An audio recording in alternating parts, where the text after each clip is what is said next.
ఇచ్చి తమిళనాడు లాంటి చోట ఒక్కొక్క కొట్టలేని ఎల్లలేని రాష్ట్రాలని కొట్టి చూపించి కేరళ లాంటి చోట toughest home minister after Shri Sardar Vallabhbhai Patel Shri Amit Shah most toughest one.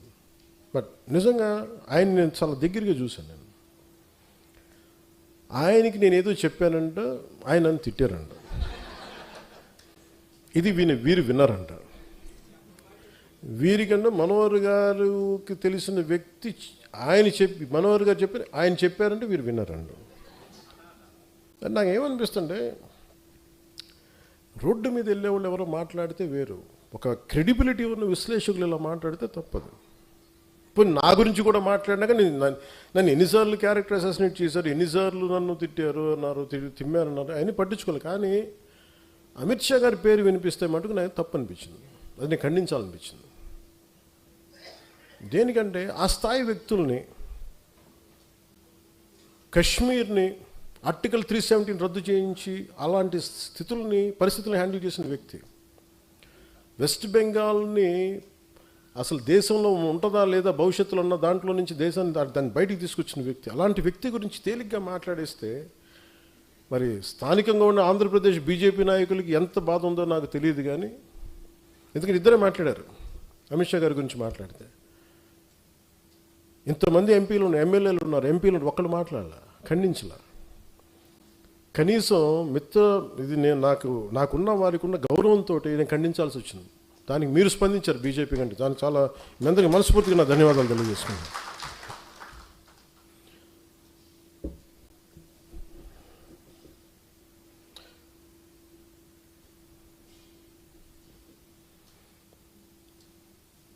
వాళ్ళు అనేది ఏంటి మేజర్గా, నేనంట వైసీపీ నాయకుడి గురించి అంటే ఆయనకి జైలుకి వెళ్ళిపోవాలి, అరెస్ట్ చేయాలంటే ఆయన అంటే క్లాస్ తీసుకున్నారు అంటున్నారు.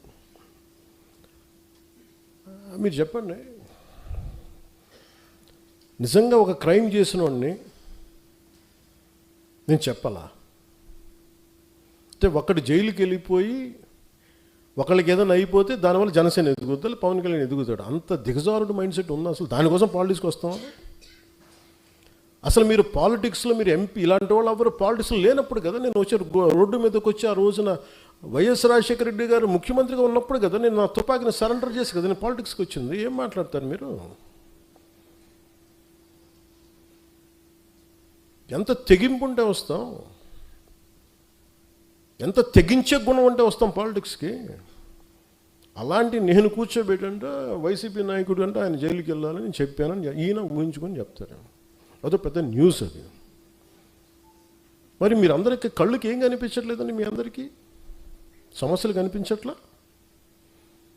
ఎంతసేపు వైసీపీ నాయకుడు జైలును ఇవేనా?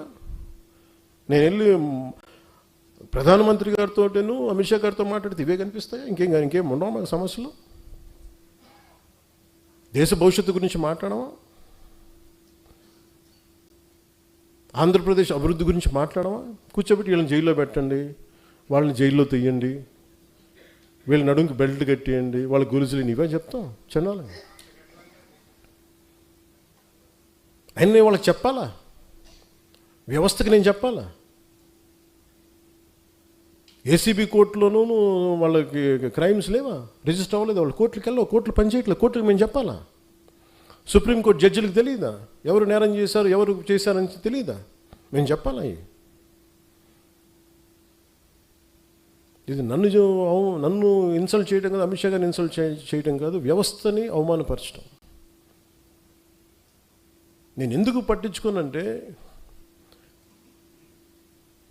Newton's third law, for every action there is an equal and opposite reaction. చర్యకి ప్రతిచర్య ఉంటుంది.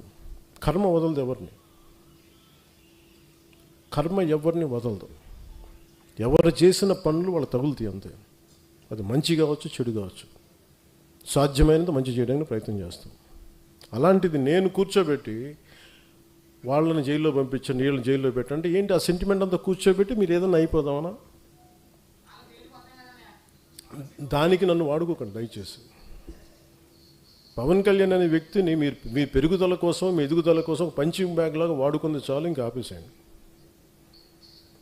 ఈ రోజున నాయకులకి ఆడపడుచులకి, మహిళా నాయకులకి, అందరికీ చెప్తున్న, నాయకులకు కూడా, కార్యకర్తలకి, జన సైనికులకి, నేను సహనం ఇంక ఇప్పుడు దాకా చూపించాను.